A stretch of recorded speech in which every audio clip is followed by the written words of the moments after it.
Bienvenidos de nuevo a esta nueva grabación. En este caso vamos a abordar los contenidos siguientes en la unidad 1 de lengua. En concreto vamos a hablar de extranjerismos, calcos y préstamos, los medios de comunicación de masas. Vamos a hablar también de cómo elaborar resúmenes y terminaremos hablando de lo que son los parónimos en el apartado de ortografía. Vamos a comenzar directamente hablando de extranjerismos. La pregunta es, ¿qué es un extranjerismo? Es una palabra que proviene de otro idioma y utilizamos en nuestra lengua. Si nos fijamos en esta tabla, en estas dos columnas, nos vamos a dar cuenta de que hay palabras que utilizamos habitualmente en nuestro lenguaje, a veces sin darnos cuenta, pero todas ellas tienen en común que provienen de otros idiomas. En concreto, la columna de la izquierda suelen ser palabras que utilizamos, pero que encontramos dificultades para conocer, para adaptar esa palabra a una posible equivalencia en castellano.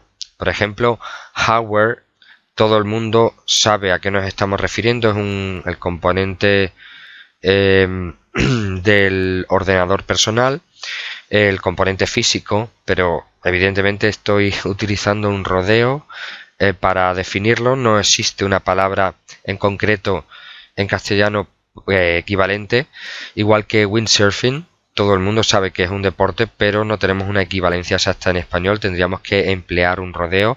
O la palabra boîte en francés, viene del francés, significa caja, lata o también discoteca. Esta palabra la verdad es que no la solemos utilizar mucho, pero está en nuestro ejemplo.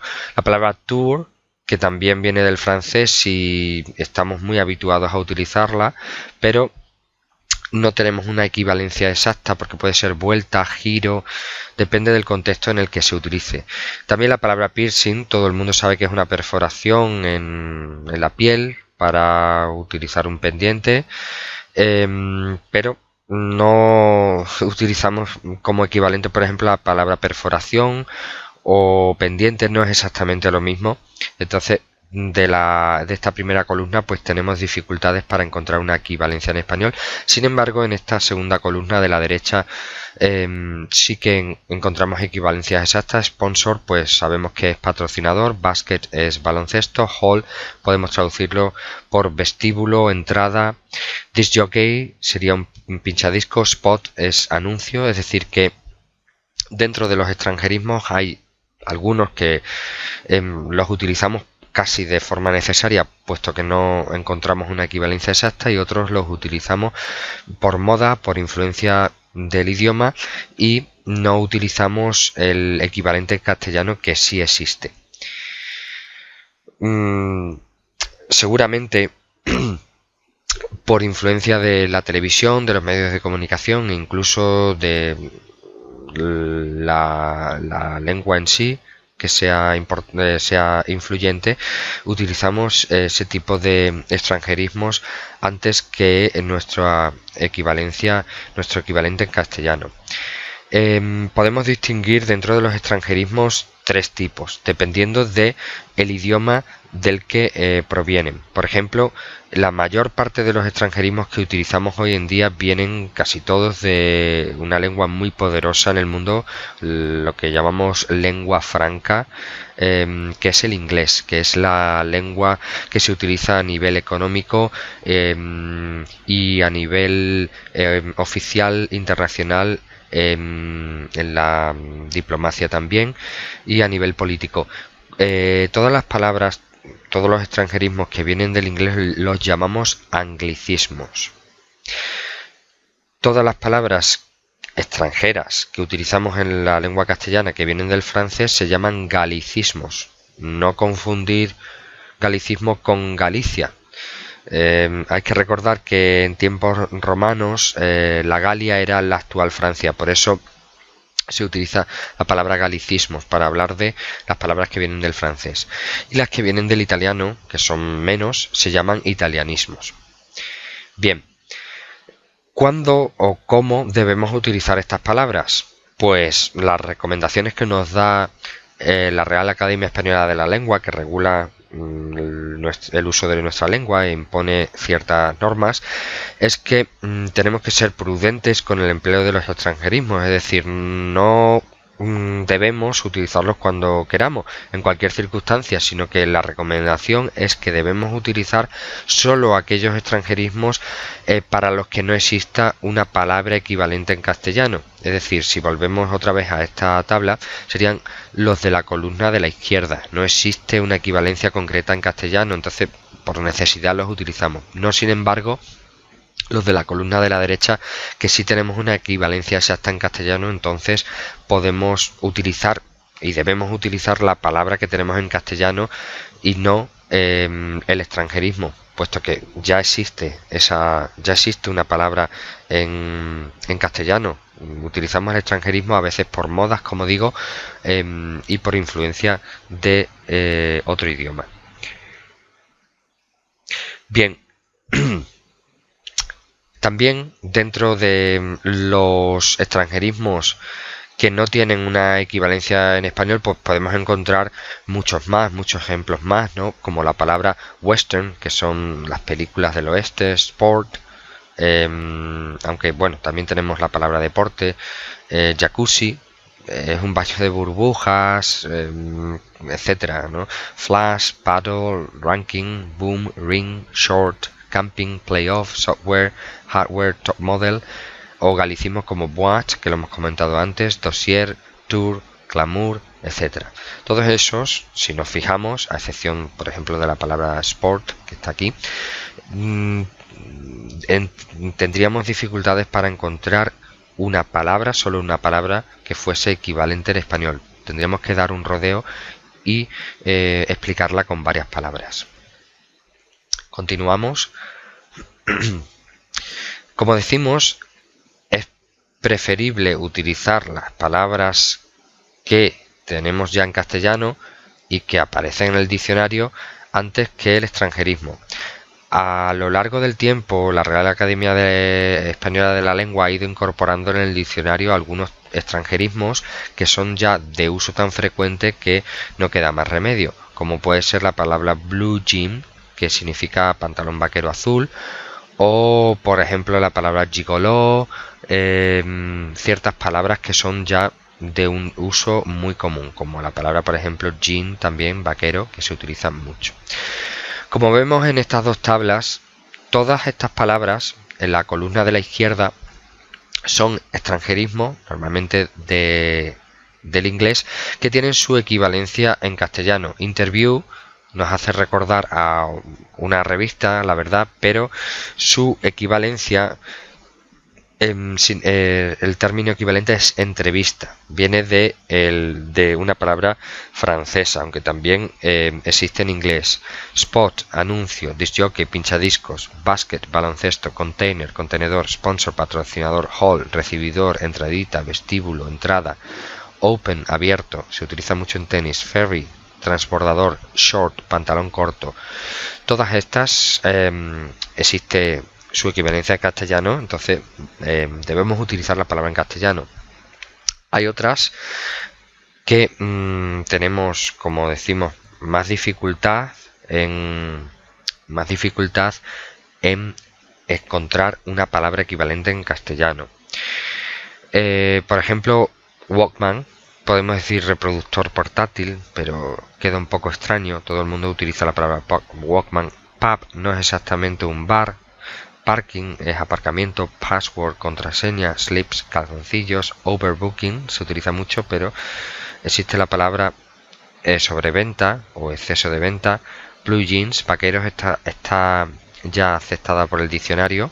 Racing, carrera. Match, partido, se utiliza en tenis. Match ball, bola de partido. Zapping, esta palabra está adaptado ya al castellano porque utilizamos zapear. La palabra hacker, pirata informático. Dentro de los extranjerismos tenemos que hablar de su origen. Normalmente a lo largo de los siglos han ido entrando palabras en el castellano debido a múltiples factores. Por ejemplo, en el siglo XVI los colonizadores que fueron a América trajeron nuevas palabras que fuimos incorporando al castellano, como puede ser la palabra tomate, patata, cacao, maíz, que ya se usaba por los pueblos indígenas en América. Eso se fue incorporando a nuestro léxico. También en la actualidad la influencia del inglés es muy importante, quizás la más importante y decisiva en nuestra lengua. Utilizamos muchas palabras del inglés por aspectos económicos, culturales, también por necesidad, y a veces pues no tenemos una palabra equivalente en castellano, ¿no? Pues hablamos de piercing, mobbing, que sería acoso en el trabajo, o bullying, que es acoso escolar. La palabra flash mob, que es como una actuación improvisada en público. La palabra hacker, que acabamos de ver aquí, pirata informático, etcétera. Hay muchos extranjerismos que adaptan su forma al castellano, es decir, que utilizamos ciertas terminaciones totalmente castellanas, incluso acortamos la palabra para adaptarla a nuestro idioma. Estamos hablando por ejemplo, en los anglicismos, por ejemplo, tenis, fútbol, snob, club, sprint, catering, scooter, hamburguesa. Todos esos son palabras que originariamente venían del inglés, pero que hemos adaptado al castellano y lo utilizamos con normalidad. También tenemos galicismos como la palabra crepe, hotel, coñac, chofer, boutique, cassette, champán, ballet, debut. Todas estas las utilizamos en castellano de forma normal y sin ningún tipo. O sea, están adaptadas al castellano y pierden a veces algunas de sus terminaciones, algunas de sus dictongos también. Italianismos tenemos menos, pero tenemos adaptado, por ejemplo, palabras como tenor, soprano, pizza, spaghetti, fiasco, novela, etcétera.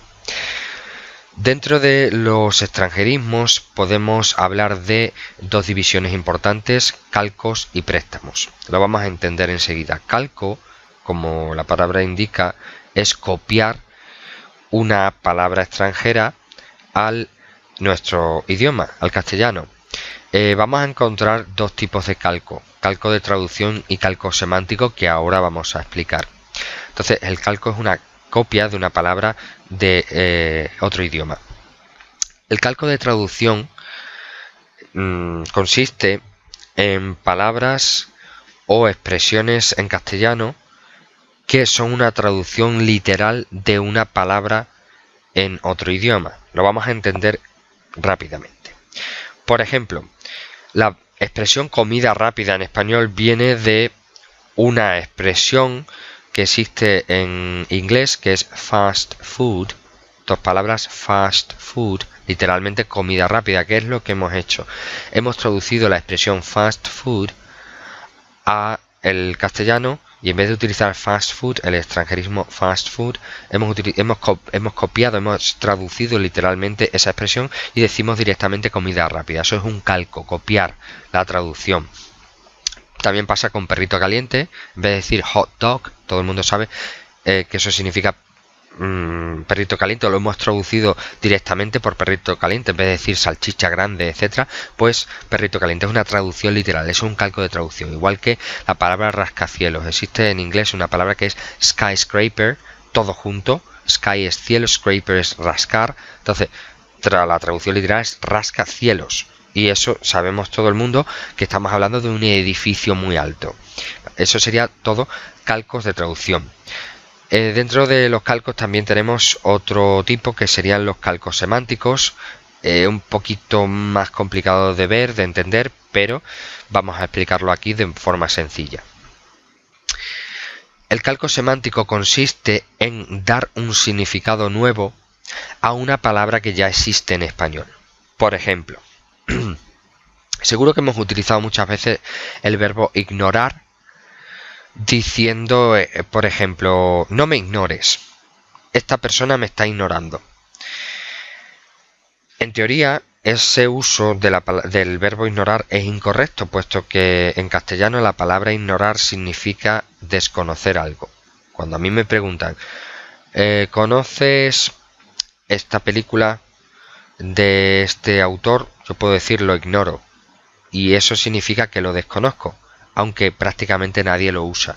Pero la palabra ignorar, el verbo ignorar en castellano, significa desconocer. Lo que pasa es que por influencia del inglés, de tanto usarlo, se le ha dado el significado del verbo ignore, escrito ignore, que en inglés significa no prestar atención. Entonces, por eso nosotros usamos a veces incorrectamente el verbo ignorar con el significado de no prestar atención. Eso es un calco semántico, cuando le damos un significado a una palabra que existe en castellano, pero que no tiene ese significado, y sí lo tiene una palabra parecida en inglés. Por ejemplo, la palabra tributo. La palabra tributo, si nos vamos al diccionario, comprobaremos que significa impuesto. Un impuesto de recaudación que se paga. Entonces, en inglés la palabra tribute, escrito tribute, significa homenaje. ¿Qué pasa? Que podemos encontrarnos en el periodismo, en nuestro uso habitual del lenguaje, que utilizamos la palabra tributo con el sentido de homenaje. Por ejemplo, ayer se rindió tributo a los Beatles en un concierto. Pues, por ejemplo, ahí estaríamos utilizando tributo de manera incorrecta, porque es un calco semántico. Le estamos dando a la palabra tributo un significado que no tiene, porque tributo no significa homenaje, sino que es un impuesto. Otro ejemplo de calco semántico. O la palabra bizarro. Por ejemplo, bizarro no tiene ningún sentido concreto en español. Bizarro viene del inglés bizarre, que se escribe bizarre, que significa algo retorcido, algo muy extraño, algo que no es común, pero a veces pues no lo podemos encontrar con el significado de extraño. Es otro ejemplo de calco semántico. No hay muchos, pero cada vez hay más por influencia del inglés. Entonces conviene distinguir dentro de los calcos, los que son calcos de traducción y los que son calcos semánticos. Nos vamos ahora al apartado de préstamos. ¿Qué es un préstamo? Al igual que vamos a un banco y pedimos un préstamo, ahora ya menos, no nos lo conceden mucho los bancos por la situación en la que estamos viviendo, es dejarnos un dinero, dejarnos algo. Entonces un préstamo es cuando nosotros tomamos prestado, cuando nos deja otro idioma una palabra. Entonces podemos observar, podemos distinguir dos tipos de préstamos. El préstamo por necesidad, el préstamo que necesitamos puesto que no existe en español otra palabra parecida, y otro tipo de préstamo. Vamos a empezar por el préstamo de necesidad, que lo hemos estado comentando antes. Son todas aquellas expresiones, aquellas palabras en otro idioma que utilizamos pero que no existe una equivalencia en castellano. Para utilizar una expresión en castellano tenemos que dar un rodeo, utilizar muchas palabras. Estamos hablando de la palabra, por ejemplo, doping, que es relacionado con la palabra dopaje que hemos adaptado al español, que significa utilizar en el deporte sustancias prohibidas para rendir más, etcétera, etcétera. Zoom, que tiene que ver con la ampliación en fotografía, medios audiovisuales. Bypass, que es como un recorrido alternativo. Cuando hablamos de medicina es un recorrido una operación para dar un recorrido alternativo de la sangre, etcétera. Pero también se utiliza en el tráfico. Piercing, ya hemos hablado de él. Shock, que es una conmoción, un susto importante. Planning, que es planificar. Todos esos son préstamos de necesidad, puesto que no tenemos equivalentes en castellano. Luego están los préstamos de lujo, connotativos se llaman, que son los préstamos, las palabras, expresiones en lengua extranjera que utilizamos, pero que podemos suprimir directamente, puesto que en castellano tenemos ya un equivalente. Estamos hablando de las palabras spot, anuncio, fashion, que significa moda, o container, que tenemos ya la palabra contenedor. Entonces ¿Por qué utilizamos estas palabras si ya existen en castellano? Pues lo hemos comentado, por moda, por influencia de el idioma. Entramos ya en el punto de los medios de comunicación de masas. Antes de empezar a hablar de todo esto, vamos a explicar qué es un medio de comunicación de masas. En la actualidad, toda la información y la comunicación se reproduce a través de lo que conocemos como medios de comunicación de masas, que son todas las cadenas, emisoras, programas que utilizan la información, utilizan el lenguaje para llegar a un número muy grande de personas, que es la masa. Estamos hablando del cine, de la televisión, de la publicidad, de internet, de la radio, etc. Vamos a fijarnos en un texto que viene en la página 11 del temario. Pueden ahora, si quieren, pausar esta grabación para leer detenidamente este texto que vamos a comentar a continuación. En el texto nos hablan de la evolución de la información, de la evolución del lenguaje y cómo a lo largo del tiempo hemos asistido a diferentes revoluciones. La primera revolución del lenguaje ocurrió hace muchísimo tiempo, cuando solo existía solo las personas se comunicaban con el lenguaje oral. Estamos hablando de en el tiempo en el que existían los homínidos. La segunda revolución fue la lengua escrita, hace miles de años, pero más cercano en el tiempo. La tercera revolución a finales del siglo XV fue la imprenta, que supuso una revolución, puesto que se empezó a difundir textos, libros a nivel masivo. Llegó cada vez a más números de personas y estamos ahora en la cuarta revolución, que sería la era de la información y la comunicación, o bien entendido la cultura de la imagen. Ahora se utilizan otros medios que llegan más y mejor a todo tipo de personas, a cualquier tipo de personas, de forma inmediata y de forma visual. Entonces nos podemos hacer una serie de preguntas al hilo de este texto, como por ejemplo, seguramente esto no hace falta que lo respondamos, lo sabemos ya de antemano. ¿Los medios de comunicación desarrollan nuestra forma de pensar, ser y hacer? Pues posiblemente sí. Posiblemente estamos influidos mucho por los medios de comunicación y todas las noticias que vemos, oímos, leemos, pues tienen un modo de pensar, una influencia que también nos condiciona. ¿Todas las noticias que aparecen en los medios de comunicación son verdaderas? Pues algo de verdad tendrán, pero también, ya hablaremos de esto, muchas noticias pues están condicionadas, están manipuladas por un sesgo, por una línea editorial, por una forma de pensar, por una ideología que pueden ser a veces sensacionalistas, es decir, buscar el morbo, buscar parte que no es verdad, parte que es un poco una exageración. Entonces pues hay que tener cuidado con eso, tenemos que tener una mirada crítica, es decir, saber leer la verdad y la parte que no es verdad de todas las noticias, de todo lo que nos llega a través de los medios de comunicación. ¿La información en los medios de comunicación es gratuita o vale dinero? Bueno, pues hay toda una estructura a través de los medios de comunicación, de agencias de noticias, de lobbies, lo que son grupos de presión que influyen a la hora de emitir ciertas noticias, y que evidentemente hay un negocio detrás también, un negocio también publicitario. ¿Tienen poder los medios de comunicación? Pues bastante. De hecho, a los medios de comunicación se les llama el cuarto poder. Hablamos de un cuarto poder, que son los medios de comunicación, que a veces pues ejerce tanto poder como los otros poderes. Entonces podemos concluir que los medios de comunicación pues tienen mucho poder, hasta tal punto que a veces son más poderosos que el propio Estado. ¿Cuáles son los medios de comunicación de masa?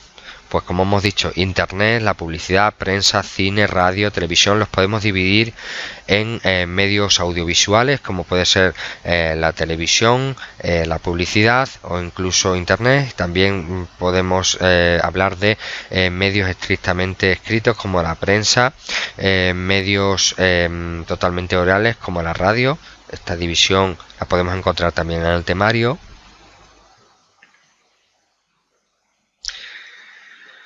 Esta clasificación es a la que me refiero: medios impresos, medios electrónicos, medios visuales, auditivos o audiovisuales. ¿Son los puntos de vista en cada medio de comunicación iguales? Pues evidentemente no. No es lo mismo coger un periódico físico o una edición digital del periódico, por ejemplo, El País, que coger una edición de las mismas características del ABC o del Mundo, o incluso de un diario regional como El Hoy. Seguramente nos iríamos a la portada y la noticia de portada no sería la misma en los distintos periódicos, o podría ser la misma, pero la visión, el titular que se le da y el enfoque que se le da no es igual. Si quieren, pueden visualizar estos vídeos como complemento a la información que estamos comentando sobre los medios de comunicación. Seguro que van a ampliar la información. Y ahora vamos a pasar a otro punto del tema, que son los resúmenes. Cómo vamos a aprender a resumir textos, tanto orales como escritos. Conviene mencionar que los textos, la palabra texto, no solo se circunscribe a lo que son las reproducciones escritas, sino que los textos también los podemos entender como producciones orales o escritas. Es decir, un texto puede ser tanto oral como escrito. Un telediario es un ejemplo de un texto, y también una noticia en un periódico físico también es un ejemplo de texto. Esa distinción conviene hacerla desde el primer momento. Vamos a ver, ¿qué pasos tenemos que seguir para elaborar un resumen? Pues hay una serie de pasos que después también comentaremos en resumen. Siempre tenemos que partir de lo más desde lo más amplio a lo más concreto. Entonces tenemos que seleccionar lo más importante del texto, resumirlo al máximo, utilizando nuestras palabras. Muy importante, no podemos utilizar las mismas palabras que aparecen en el texto, sino que tenemos que dar a entender a la otra persona que nos va a leer o nos va a escuchar que hemos entendido ese texto, que hemos entendido ese fragmento. Entonces tenemos que utilizar nuestras palabras. Tenemos que extraer siempre las ideas principales y las secundarias. Siempre las principales, si nos vamos a esta tabla, son lo esencial, lo más importante del texto, lo que podríamos resumir incluso en una línea. Y las secundarias son todas aquellas que dan detalles sobre el texto que estamos leyendo. Entonces, si escalonáramos los pasos que tendríamos que seguir, siempre haríamos una lectura atenta del texto, subrayaríamos, buscaríamos las palabras que no conocemos en el texto, después haríamos anotaciones en el margen, buscaríamos, como digo, el vocabulario, y después señalaríamos las ideas principales y secundarias. En este texto que ponemos de ejemplo de Gabriel García Márquez, pueden ustedes pausar la grabación para leerlo detenidamente y nos haríamos la siguiente pregunta. ¿Cuál es la idea principal del texto? Pues tenemos la idea A, B o C. La llegada anual de los gitanos a la aldea con sus nuevos inventos. El primer invento que llevaron los gitanos a la aldea fue el imán. Melquiades hace una demostración pública de uno de los inventos. Pues verán que el resumen que mejor sintetiza todo el texto es la opción B, que sintetiza toda la información que hemos leído en este texto. Entonces tenemos que tener en cuenta qué información tenemos que elegir para recoger en pocas palabras todo lo que plantea el texto, ¿vale? Tenemos que hacer mucha práctica con los resúmenes. Van a ver un ejemplo de resumen. Este texto número 1 es un ejemplo de uno de los cuentos del Conde Lucanor. Ven que está la parte principal, las ideas principales están subrayadas, y en el texto número 2 que aparece a continuación tendríamos un resumen, un ejemplo de resumen del texto número 1. Como ven, hemos utilizado nuestras propias palabras y hemos acortado y reducido la extensión del texto número 1. De tal manera que si leen el texto número 2 encontrarán un resumen de lo que han leído de una forma más sintética. Pueden parar la grabación si quieren para leer con detenimiento el ejemplo que les proponemos. Y ahora sí, en las páginas 13 y 14 del temario van a encontrar este ejemplo. Como ven, en un tono rojo estarían subrayadas las ideas principales del texto, y en color azul las ideas secundarias. Como ven, nos fijamos solo en lo más importante. ¿Qué pautas, como hemos comentado anteriormente, tenemos que seguir? Leer y oír, en el caso de que sea un texto oral, con atención el texto que vamos a resumir tantas veces como sea necesario para entenderlo. Subrayar ideas principales y secundarias, a ser posible de colores diferentes como tenemos en el ejemplo. Eso nos va a ayudar a resumir más y a sintetizar, a utilizar nuestros recursos para centrarnos en la información que es más importante, que no es que no podemos obviar, que no podemos sustituir. Utilizar un esquema antes de redactar el resumen para ver qué es qué información vamos a utilizar. Y muy importante, siempre la redacción del resumen nos va a ocupar no más del 25% del texto original. Es decir, si por ejemplo en este texto que ocupa, por decir algo, 20 líneas, nuestro resumen siempre va a ocupar menos del 25% de lo que ocupa originalmente el texto. Es decir, si el 25% de 20 líneas son 5, lo ideal es que nuestro resumen no ocupe más de esas 5 líneas.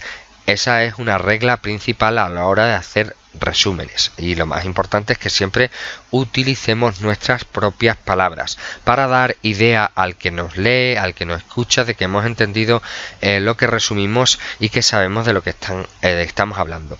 Pueden pausar esta grabación para ver cómo un ejemplo del resumen del texto que aparece en esas páginas 13-14 del temario. Tenemos aquí un ejemplo de resumen. También debemos utilizar al comenzar nuestro resumen expresiones del tipo el texto trata de, el autor nos narra o el autor nos describe cómo, el texto se centra en vez de utilizar esas expresiones incorrectas como por ejemplo pues tal cosa, que no sé qué, no sé cuánto, en fin, ese tipo de expresiones que son incorrectas y que no deberíamos empezar así a la hora de resumir un texto. Deberíamos utilizar ejemplos como los que aparecen aquí debajo. Continuamos. Si quieren, ustedes pueden visualizar este vídeo que aparece aquí, esta dirección, donde van a complementar información sobre cómo hacer resúmenes a partir de textos orales y escritos. Continuamos con esta última sección de ortografía, que son los parónimos. ¿Qué son los parónimos? Pues son aquellas palabras que se parecen entre sí en cuanto a la pronunciación y la grafía, o bien palabras parecidas porque vienen de la misma raíz, es decir, vienen de la misma etimología. Vamos a ver ejemplos para comprender esto que estamos diciendo. Por ejemplo, antes de iniciar con estos estas palabras que nos aparecen en esta última sección, vamos a poner dos palabras que a veces se suelen equivocar más bien por la pronunciación. Estamos hablando de la palabra sexo con S y la palabra sexo con X. No son iguales. Evidentemente, sexo con S nos estamos refiriendo a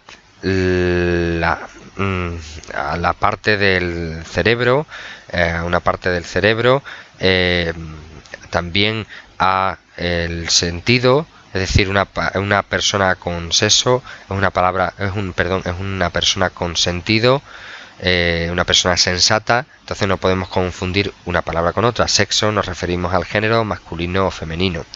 Pues a veces se puede equivocar al pronunciar, como es el caso que tenemos aquí de abertura con B y apertura con P. No significan lo mismo. Abertura es un agujero, un hueco que exista en cualquier superficie. Apertura con P lo utilizamos para hablar de inauguración de algo, de algún evento, de algún local, etc. Por ejemplo, accedimos a la cueva por una abertura que había en la roca y nos estamos refiriendo a un hueco y nos invitaron a la apertura de la sala de fiestas. Estamos hablando de la inauguración de la sala de fiestas. Tenemos más ejemplos, como por ejemplo la explosión produjo una abertura en la pared. Aquí estaríamos hablando de hueco. O asistimos a la apertura de un nuevo centro comercial. Aquí en este caso estaríamos hablando de inauguración. Entonces tenemos todos estos grupos de parónimos que vamos a hablar sobre ello a continuación. La palabra actitud con P y con C. Por ejemplo, actitud con C es la forma en la que estamos dispuestos, el ánimo que tenemos, la postura incluso. Entonces, por ejemplo, si decimos estaba en una actitud amenazadora, se refiere al comportamiento amenazante. Sin embargo, aptitud con P, vemos a veces que las pruebas ponen apto o no apto. Eso se refiere a esta palabra, aptitud con P, a los conocimientos, a las destrezas, a las habilidades que tiene una persona. Por ejemplo, le han reconocido su aptitud para el puesto, es decir, le han reconocido su habilidad, sus conocimientos, su capacidad para el puesto. Vamos ahora con la palabra absceso y acceso con 2C.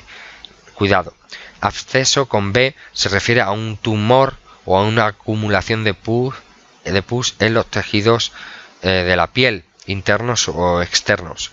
Y acceso con 2C se refiere a entrada a algún sitio. Por ejemplo, me prohibieron el acceso a la discoteca, me prohibieron la entrada a la discoteca, o me ha salido un absceso en el cuello. Aquí absceso con B se refiere a un tumor, a una acumulación de pus, ¿vale? No podemos confundir una palabra con otra. Continuamos con la pareja adición y adicción. Cuidado. Adición con una sola C se refiere a sumar, añadir algo, como vemos en las imágenes. Y adicción es el hábito o el hábito insano de estar habituado a hacer algo sin control. Por ejemplo, has realizado muy bien esas adiciones. Es lo mismo que decir, has realizado muy bien esas sumas. Me he curado de todas mis adicciones. Me he curado de todos mis vicios. Es lo mismo. Adicción es estar habituado a algo sin control. Seguimos con la palabra o el grupo de parónimos especia y especie.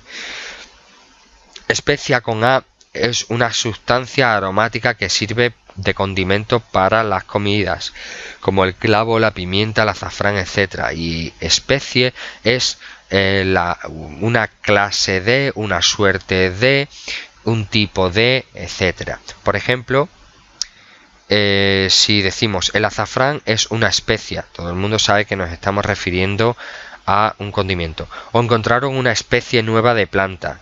Ahí nos estamos refiriendo a un tipo, una clase de planta. Infligir e infringir, dos palabras curiosas. Infligir con L es causar daño o imponer un castigo, mientras que infringir es saltarse la ley o una orden. Por ejemplo, si infringes las normas, es decir, si te saltas las normas, te pueden infligir un serio castigo, te pueden imponer un serio castigo. En las tutorías colectivas, no hace falta que lo recuerde aquí, pero todos estos conocimientos los vamos a poner en aplicación mediante actividades prácticas, también a través del foro que pueden seguir ustedes en cualquier momento, donde estamos colgando todo esto y mucha más información práctica. El grupo perjuicio y prejuicio también es interesante. Por ejemplo, perjuicio es perjudicar, dañar a alguien, y prejuicio es la idea que yo tengo a veces errónea sobre algo o alguien, ¿vale? Por ejemplo, me han indemnizado por los perjuicios que me han causado, me han indemnizado por los daños que me han causado. Existe esta expresión que solemos siempre escuchar: lo han indemnizado por daños y perjuicios. Ahí estaríamos utilizando perjuicio. O en otro sentido, con la otra palabra, es un hombre que no tiene prejuicios, es decir, es un hombre que no tiene ideas preconcebidas, malas o buenas, sobre algo o alguien. Y también tendríamos el grupo absolver o absorber. Absolver con L y V es cuando se le quita la responsabilidad de un delito a alguien, y absorber es el acto de aspirar un líquido o gas. Por ejemplo, el reo, la impasible, recibió la noticia de que le absolvían, de que le quitaban todos sus cargos, le quitaban todas sus responsabilidades, mientras absorbía su sopa, mientras tragaba su sopa. Continuamos ya con las últimas. Por ejemplo, desecho sin H y desecho con H. Esta es curiosa. Desecho significa residuo del verbo desechar, y desecho con H intercalada es el participio del verbo deshacer. Por ejemplo, hemos desechado los jerseys viejos significa hemos tirado, nos hemos desprendido de. O por ejemplo, es un desecho social, se refiere a que esa persona es un residuo social. O he deshecho el jersey porque no me gustaba. Ahí en este caso lo utilizo con H intercalada porque significa deshacerme. Prever y proveer. El verbo prever es anticiparse a lo que va a suceder, y proveer es abastecer a alguien de algo. De ahí viene la conjugación prevé. Yo preveo que va a pasar tal cosa, o él prevé. Cuidado, él prevé, el verbo prevé se escribe con una sola E y con tilde en la E, no con dos Es. Ese adivino no es capaz de prever el futuro, no es capaz de anticipar el futuro. O tenemos que proveer de víveres la despensa, tenemos que abastecer de víveres la despensa. Bien, con estos dos parónimos terminamos esta grabación, este video tutorial sobre estos contenidos de la unidad 1 de tercero de educación secundaria para adultos.